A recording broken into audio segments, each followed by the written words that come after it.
الحمد لله وكفى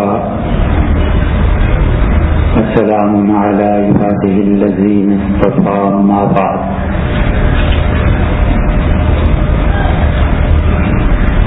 اللہ تعالی کی صفات کا تذکرہ چل رہا تھا اور یہ بات ہو رہی تھی کہ اللہ تعالی کے لیے صفت بصر ثابت ہے اور بصر اور بصیر اور بصارت یہ وہ لفظ ہیں جو ہم عام طور سے اردو میں بھی استعمال کرتے ہیں.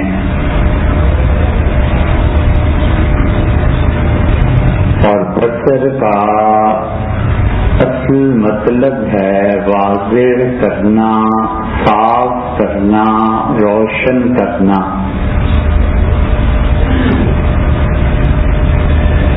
اور اسی لیے بصیر اس آدمی کو کہتے ہیں جس کے متعلق اہل علم کی رائے یہ ہو کہ اس شخص کو اللہ تعالی نے دل کی روشنی عنایت فرمائی ہے. ایک ہے آنکھ کی روشنی کہ انسان ظاہر کو دیکھتا ہے، اور ایک ہے دل کی روشنی کہ انسان اس کے باطن کو دیکھتا ہے. اور ظاہر کی روشنی میں دیکھنے کے لیے آنکھیں درکار ہیں اور باطن کو سمجھنے کے لیے دل کی روشنی درکار ہے. اور اللہ کے جس بندے کو زہد کی دولت نصیب ہو جائے اور دنیا سے بے رغبتی نصیب ہو جائے اور دنیا کی محبت دل میں نہ رہے، اس آدمی کی دل کی آنکھیں کھل جاتی ہیں اور وہ پھر دل کی آنکھوں سے دیکھ کر فیصلہ کرتا ہے. اور ظاہر میں آنکھ جو کچھ دیکھتی ہے وہ ظاہر پر حکم لگاتی ہے، اور باطن کی آنکھ جو کچھ دیکھتی ہے پھر وہ اس پہ حکم لگاتی ہے. اس لیے جب دل کی بصیرت ہو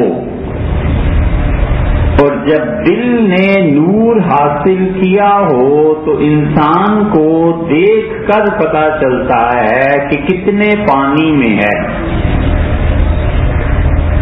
اور یہ وہ چیز ہے جس کو اللہ نے فرمایا کہ للمتوسمین، اور اللہ نے نشانیاں رکھی ہیں ان لوگوں میں جو آثار کو دیکھ کر اصل حقیقت تک پہنچتے ہیں.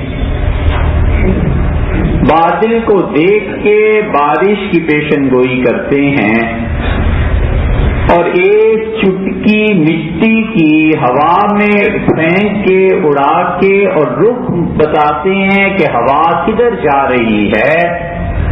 یہ لوگ ہیں جو صاحب بصیرت ہیں. اور دل کی آنکھیں واہ ہوتی ہیں جب آدمی کسی بڑے منصب پر پہنچے اور دنیا کی بے رغبتی ہو، دولت اور مال کی محبت نہ ہو، تو اللہ ایسے لوگوں کے دل کی آنکھیں کھول دیتا ہے.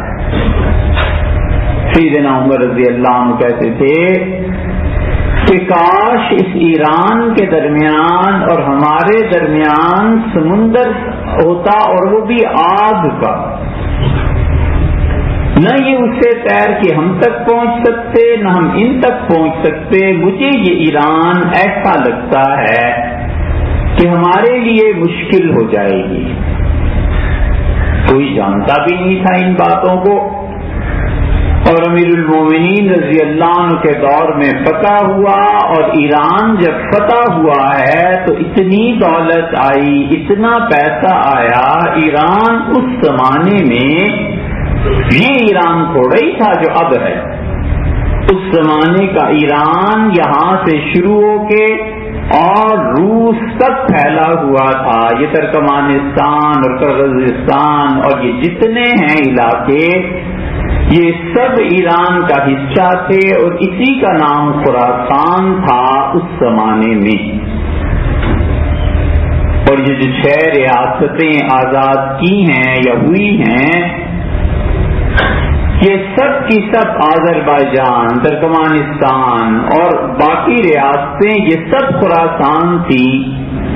اور حضرت رسالت مآب صلی اللہ علیہ وسلم نے یہیں سے دجال کے آنے کی اطلاع ارشاد فرمائی. یہ سیدنا عمر رضی اللہ عنہ کو جو اتنا بوجھ تھا ایران سے، تو اس کی وجہ اس وقت کچھ نہیں تھی، لیکن اللہ نے دل کی آنکھیں انہیں دی تھیں. وہ جانتے تھے کہ امت کے لیے کیا مشکلات پیش آ سکتی ہیں. اس لیے آدمی ظاہر کی آنکھ سے بھی دیکھتا ہے اور آدمی باطن کی آنکھ سے بھی دیکھتا ہے. اللہ کی صفت بصر، علم، حیات، قدرت، ارادہ، سمع، بصر، اللہ تعالیٰ کی یہ 6ٹھی صفت، اور ان صفات میں خدا کی کوئی ترتیب نہیں. علم پہلے بھی ہو سکتا ہے، حیات بھی پہلے ہو سکتی ہے، بصر بھی پہلے نمبر پہ آ سکتا ہے. ان ساری صفات کا ماننا ضروری ہے کہ اللہ دیکھتا ہے. اللہ کا دیکھنا بغیر اس آنکھ کے ہے کہ آنکھ کے لیے انسان محتاج ہے، اللہ نہیں. اور انسان جو آنکھ سے دیکھتا ہے تو پھر وہ محتاج ہے ایک حد کا کہ ایک حد تک ہی دیکھ سکتا ہے، اس کے بعد سے کچھ پتہ نہیں چلتا. اور اللہ کی ذات اس سے بہت بلند اور ماورا ہے کہ زمان و مکان اس نے پیدا کیے ہیں، اس کی کوئی بھی صفت اللہ کی چیزوں میں گھری ہوئی نہیں. تو اللہ تعالیٰ کا دیکھنا، بس اس کو انسان یاد رکھے. اور اسی لیے اللہ تعالیٰ فرماتے ہیں کہ بلا ان ربہ کان بہ بصیرا، اور ہاں یاد رکھو اس کا پروردگار اسے دیکھ رہا ہے. یہ کون آدمی ہے؟ اللہ نے فرمایا جو ظلم کرتا ہے، انہ ظن ان لن یحور، اور وہ سمجھتا ہے کہ دوبارہ پیدا ہی نہیں ہوگا اور کسی کو حساب ہی نہیں دینا. اللہ نے فرمایا انہ کان فی اہلہ مسرورا، یہ اپنے گھر والوں میں بڑا خوش رہتا تھا، پیسہ تھا، دولت تھی، کوئی فکر فاقہ نہیں تھا، بڑا خوش رہتا تھا اپنے گھر والوں میں. اللہ نے کہا اس بنیاد پہ ظلم کرتا تھا نا، بلا ان ربہ کان بہ بصیرا، اس کی یہ ساری حرکتیں اس کا پروردگار دیکھ رہا. اور اللہ اس دن ایک ایک حرکت اور ایک ایک جملے کا جواب لے گا. اس لیے شریعت کہتی ہے کہ آدمی مت بولے، چپ رہے، اور ہر معاملے میں اپنی زبان کو نہ کھولے کہ اللہ کے ہاں جا کر جواب دینا ہے. الفاظ کا اتنا اثر پڑتا ہے مسائل پہ کہ فقہا کہتے ہیں ایک آدمی گھر سے نکلا اور اس نے کہا کہ طلاق طلاق اور طلاق. اب وہ کہتا ہے کیسی شیطانی دماغ میں شرارت سوجی اور میں نے کہہ دیا، اور میں نے یہ نہیں کہا کہ میری بیوی کو طلاق یا تمہیں طلاق، کوئی اشارہ نہیں کیا. تو کہا کہتے ہیں یہ کلام لغو ہے، باطل ہے، کوئی اثر نہیں پڑے. اور اگر صرف ایک لفظ کا اضافہ کر دے کہ تجھے طلاق، 2 الفاظ کا اضافہ کر دے کہ میری بیوی کو طلاق، تو طلاق پڑ جائے گی. یہ زبان جو ہے اسی پہ تو ساری چیزیں ہیں، نکاح بھی اور طلاق بھی اور لینا بھی اور دینا بھی.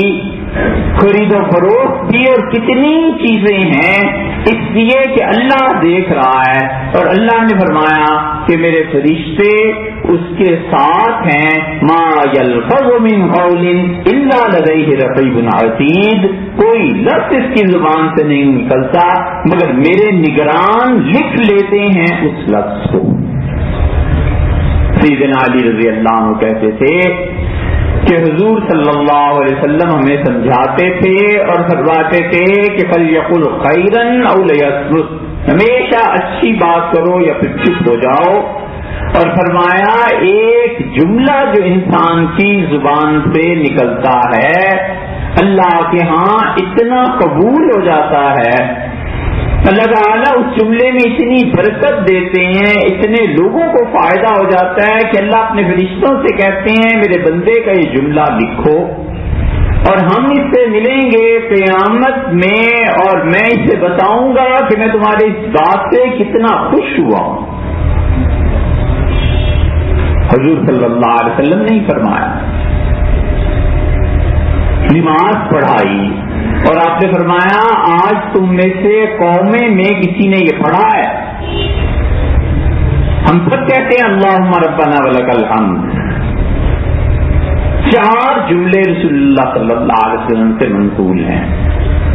کبھی فرماتے تھے ربنا لک الحمد، کبھی فرماتے تھے ربنا ولک الحمد، کبھی اللہ تعالیٰ سے عرض کرتے تھے اللہم ربنا لک الحمد، اور کبھی عرض کرتے تھے کہ اللہم ربنا ولک الحمد، اور حنفی فقہا نے سب سے زیادہ ترجیح اسے دی ہے کہ الفاظ زیادہ ہیں تو ثواب بھی زیادہ ہے، اللہم ربنا ولک الحمد۔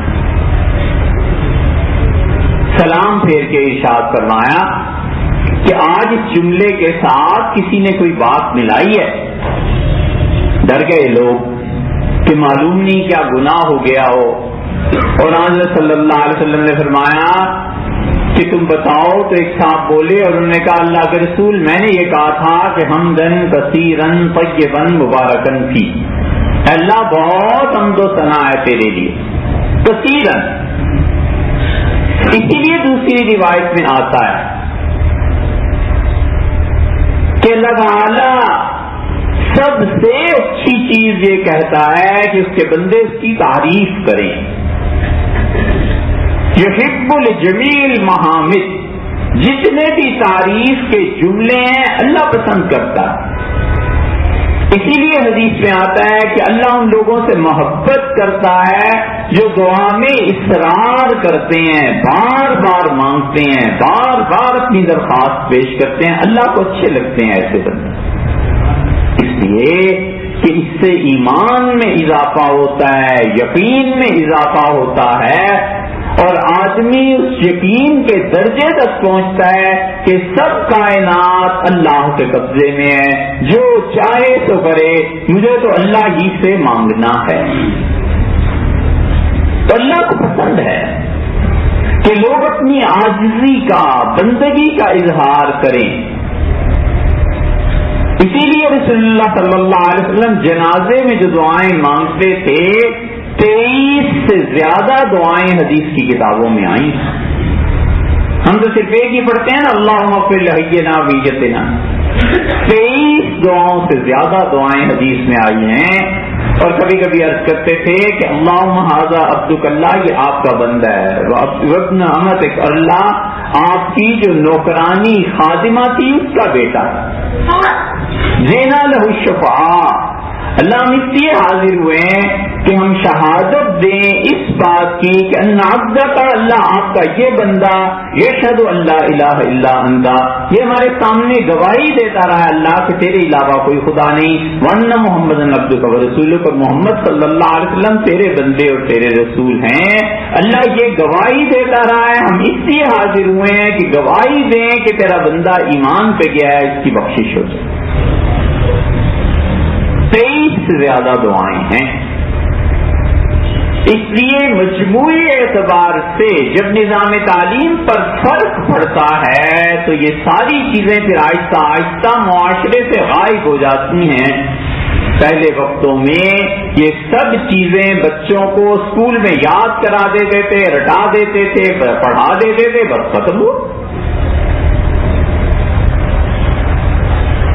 تو رسول اللہ صلی اللہ علیہ وسلم فرمایا جتنے جملے خدا کی تعریف کے ہیں اللہ اسے پسند کرتا ہے. اسی لیے آپ دیکھیں قرآن پاک کا آغاز الحمدللہ رب العالمین اس سے ہوا. تمام تعریفیں اللہ کے لیے. اور اللہ تعالیٰ نے فرمایا قیامت میں جب ہم سارے فیصلے کر دیں گے اور جنت والے جنت میں چلے جائیں گے اور جہنم والے جہنم میں چلے جائیں گے تو موت کو ذبح کر دیا جائے گا. اور ابن عربی رحمۃ اللہ علیہ کہتے ہیں کہ میری ملاقات ہوئی جب معراج میں میں گیا تو اس سے یحییٰ علیہ السلام سے. یہ کشف ہے ان کا، کوئی نہ مانے نہ صحیح، کوئی کفر اسلام کا مسئلہ تھوڑا ہی. تو میں نے اس سے یحییٰ علیہ السلام سے پوچھا کہ حدیث میں جو آیا ہے کہ موت کو ذبح کیا جائے گا تو کیا آپ موت کو ذبح کریں گے؟ انہوں نے کہا میں ذبح کروں گا. اللہ نے حضرت یحییٰ علیہ السلام کے متعلق قرآن میں بہت بلند الفاظ استعمال کیے. اللہ نے فرمایا سیدن. یحییٰ علیہ السلام تو سردار اور آقا تھے. اللہ نے فرمایا کہ اللہ کے فرشتوں نے آواز دی اس کے والد زکریا کو اور اللہ نے کہا ہم تمہیں ایک بیٹا دیں گے. اور ہم نے خود اللہ نے کہا کہ میں نے اس کا نام یحییٰ رکھا ہے لم نجعل له من قبل سمیہ. دنیا میں کائنات میں اس سے پہلے میں نے کسی کو یحییٰ نام نہیں رکھنے دیا، یہ تیرے بیٹے کے لیے بچا کے رکھا. سیدا و حصورا. اللہ نے فرمایا وہ سردار اور آقا. اور یحییٰ علیہ السلام نکاح نہیں کریں. ونبی من الصالحین. اور خدا کے بہت نیک اعلیٰ درجے کے انبیاء علیہ السلام میں سے. ابن عربی نے لکھا ہے کہ حضور صلی اللہ علیہ وسلم نے یہ جو فرمایا کہ موت ذبح کر دی جائے گی تو میں نے اس سے یحییٰ سے پوچھا کہ کیا آپ ذبح کریں گے؟ انہوں نے کہا ہاں، اس لیے کہ یحییٰ کا مطلب ہے زندگی، زندہ رہنے والا. تو کامل فنا میرے ہی ہاتھ سے اس موت کی ہوگی کیونکہ مجھے زندگی ملی ہے تو زندگی موت کو فنا کرے گی. اللہ نے اس کے لیے بھی فرمایا ہے کہ جب موت بھی فنا ہو جائے گی اور اللہ کے فرشتے وترى الملائکۃ حافین من حول العرش، اللہ کے عرش کو گھیر لیں گے خدا کے فرشتے. فقیل الحمدللہ رب العالمین. اور کہا جائے گا تمام تعریفیں اللہ کی کے لیے جو پروردگار ہے تمام جہانوں. اللہ کی حمد جو بندہ کرتا ہے تو اس بات کا ثبوت دیتا ہے کہ اسے اپنے پروردگار کی کچھ معرفت حاصل ہے. تو اس آدمی نے پڑھا حمدن کثیرن، اللہ کثرت سے تیری حمد و ثنا ہے. طیبن، اے پروردگار طیب، پاک چنے ہوئے جملے. جیسے پھل چن لیتے ہیں نا، اچھا فروٹ کی دکان پہ، سبزی کی دکان پہ کوئی جاتا ہے اور پھر ایسا جو برکت والا ہے، یعنی ایسا فروٹ، ایسی چیز، ایسا گوشت جسے انسان کھائے اور اس سے اس کا جسم بنے، خون بنے، اس کی صحت کے موافق آ جائے، اسے کہتے ہیں مبارک، برکت والا. ایک لفظ ہے مبارک اور ایک ہے مبارک. فرق ہے مبارک اور مبارک. مبارک اللہ ہے، برکت دینے والا. اس لیے عید مبارک لفظ نہیں ہے کیونکہ عید تو خوشی ہوئی اور مبارک اللہ برکت دینے والا. اس کا کیا مطلب؟ مبارک وہ جو برکت دیا گیا، یعنی یہ جو خوشی کا موقع ہے اس پہ آپ کو برکت دی گئی، یعنی میں برکت کی دعا دیتا ہوں. تو مبارک لفظ ہے انسانوں کے درمیان بولنے کا، مبارک اللہ ہے. اس لیے مبارک کا لفظ نہ بولے. اللہ کے بعض نام ایسے ہیں کہ لوگوں کو کہنا وہ کفر ہو جاتا ہے، احتیاط کرنی چاہیے. اس نے کہا اللہ کے رسول میں نے تو یہ پڑھا کہ حمدن کثیرن طیبن مبارکن فی. ایسی اللہ کی تعریف ہے اس میں برکت بھی دی گئی ہے، یعنی وہ مزید بڑھتی ہے. حضور صلی اللہ علیہ وسلم نے فرمایا میں نے اس لیے پوچھا کہ میں نے اللہ کے فرشتے دیکھے 19 کے قریب، وہ سب جھپٹ پڑے تمہارے اس جملے پہ کہ کون سب سے پہلے اپنے رب کے پاس اس بات کو پہنچاتا ہے، اللہ اتنا خوش ہوگا، راضی ہوگا اس جملے سے۔ اسی لیے حضور صلی اللہ علیہ وسلم جب یہ پڑھتے تھے سبحانک اللہم و بحمدک اور ولا الہ غیرک تک، پھر اس کے بعد عرض کرتے تھے وجہت وجہی للذی فطر السماوات والارض حنیفا وما انا من المشرکین۔ ہم تو اللہ اکبر کہتے ہیں، اس کے بعد ثنا پڑھنا ہے، اعوذ باللہ اور بسم اللہ، امام کو 3 چیزیں پڑھنی ہے اور مقتدی کو صرف ثنا پڑھنا ہے، تو مقتدی کی ثنا پوری نہیں ہوتی اور الحمدللہ ہم شروع کر لیتے ہیں، اللہ جانے کہاں سے ثنا ہوتی ہے، تعوذ اور تسمیہ کہاں جاتا ہے۔ حضور صلی اللہ علیہ وسلم پہلی تکبیر اللہ اکبر کے بعد فاتحہ کی قرات میں اتنا وقفہ ہوتا تھا، ایک دوسرے جب رکوع کے بعد کھڑے ہوتے تھے تو اتنی طویل قیام 2، اور دونوں سجدوں کے درمیان اتنی دیر بیٹھتے تھے کہ ان 3 مقامات پر صحابہ رضی اللہ عنہ کہتے ہیں ہم کبھی کبھی سوچتے تھے کہ بھول تو نہیں گئے، لقمہ نہ دے دیں کہیں بھول گئے ہوں۔ ثنا پڑھنے کے بعد پھر عرض کرتے تھے فاتحہ سے پہلے اعوذ باللہ سے پہلے وجہت وجہی للذی فطر السماوات والارض حنیفا وما انا من المشرکین، میں نے اپنا چہرہ اس ذات کی طرف کر لیا، اس اللہ کی طرف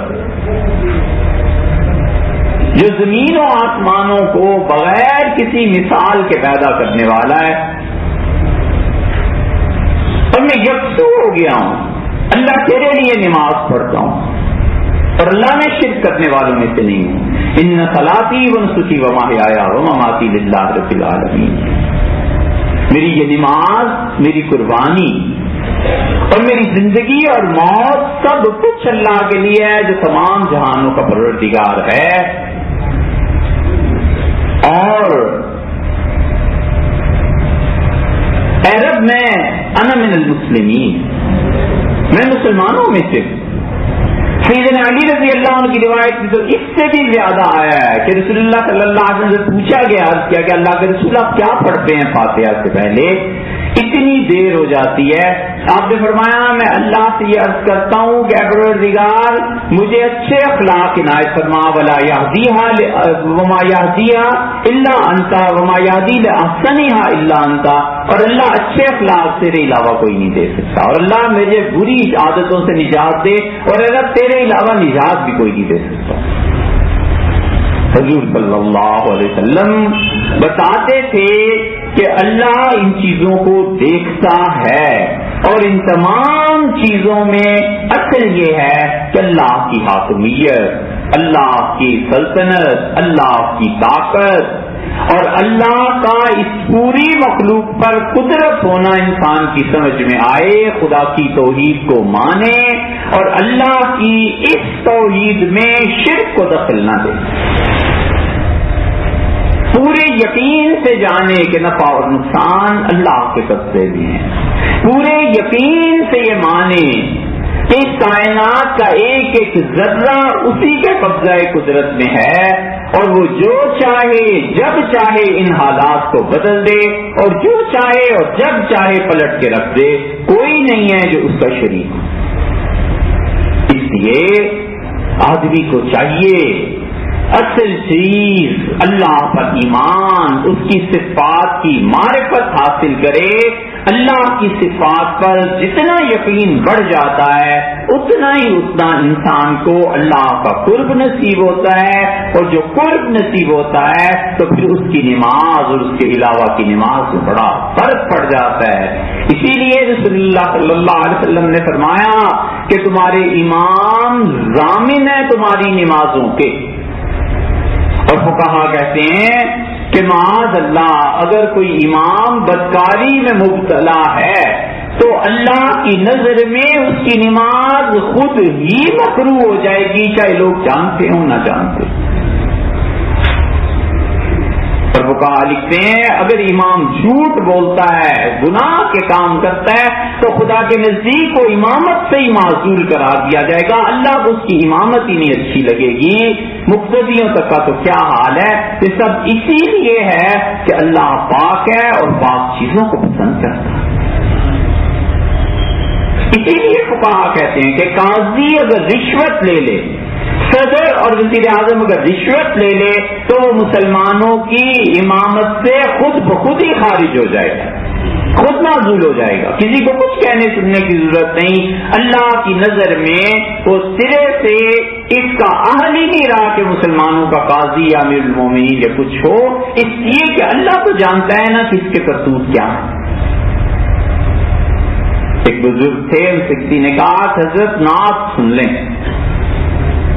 تو بہت زور لگایا اس نے، تو ایک دن بولے اور کہنے لگے میاں نعت اس لیے نہیں سنتا کہ تم لوگ اچھی آواز میں گاتے ہو۔